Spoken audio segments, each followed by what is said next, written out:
Hi everyone, welcome to the Leela's learning hub. మనకి ఉగాది నాటికి calendar రాబోతున్నట్లుగా assembly సాక్షిగా శ్రీ నారా లోకేష్ గారు ప్రకటించారు. క్యాలెండర్కి పూర్తి స్థాయి సన్నద్ధత జరుగుతుంది, తుది మెరుగులు దిద్దుకుంటుందని కూడా ఈరోజు దినపత్రికల్లో రావడం జరిగింది. సో మరి మీ ప్రిపరేషన్ ఎలా ఉందండి? సిడిపిఓ ఈఓ ఎగ్జామ్స్కి ప్రిపేర్ అవుతున్నటువంటి అభ్యర్థినులు మన ద లీలాస్ లెర్నింగ్ హబ్ యాప్లో సిడిపిఓ ఈఓకి అవసరమైనటువంటి పేపర్ 2 క్లాసెస్ రికార్డెడ్ రూపంలో అందుబాటులో ఉన్నాయి. అలాగే లైవ్ క్లాసెస్ కూడా పేపర్ 2కి సంబంధించి జరుగుతున్నాయి. దీంతోపాటు పేపర్ 1ని కూడా కవర్ చేస్తూ పేపర్ 1 క్లాసెస్ కూడా రన్ అవుతున్నాయి ద లీలాస్ లెర్నింగ్ హబ్ యాప్లో. ఇవి కూడా లైవ్ మరియు రికార్డెడ్ క్లాసులు అందుబాటులో ఉన్నాయి. కాబట్టి సిడిపిఓ ఈఓకి అవసరమైనటువంటి పూర్తి స్థాయి సన్నద్ధత మన the Leela's learning hub app ద్వారా జరుగుతుంది.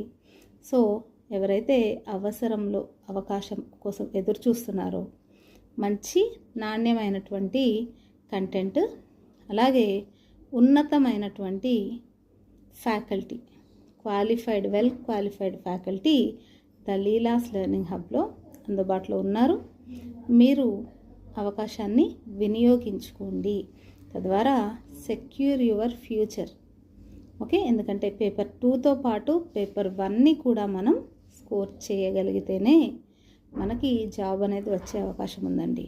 అలాగే క్యాలెండర్ వచ్చాక, నోటిఫికేషన్ వచ్చాక అప్పుడు ప్రిపేర్ అవుదాంలే అని మీరు పోస్ట్పోన్ చేస్తూ కనుక ఉంటే జాబ్ అనేది రావడం చాలా చాలా కష్టమయ్యే పరిస్థితి ఉంది. ఎందుకంటే కాంపిటీషన్ చాలా 12 ఇయర్స్ తర్వాత, ఇంకా చెప్పాలంటే 14 ఇయర్స్ అయిపోయింది సిడిపిఓ వచ్చి.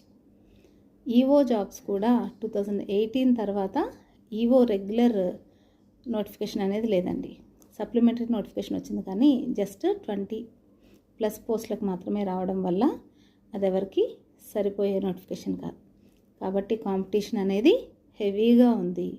అలాగే ఏపీపీఎస్సిలో నెగిటివ్ మార్కింగ్ ఉంది. కాబట్టి మనకి ఖచ్చితమైనటువంటి ఆన్సర్లు గుర్తించగలిగే పరిస్థితి ఉంటేనే జాబ్ వచ్చే అవకాశం ఉంటుంది. అంటే ప్రిపరేషను ఏ స్థాయిలో ఉండాలో మీరు అర్థం చేసుకోండి. సో మీ ప్రిపరేషన్కి పదును పెట్టండి. Join the Leela's learning hub for CDPO EO.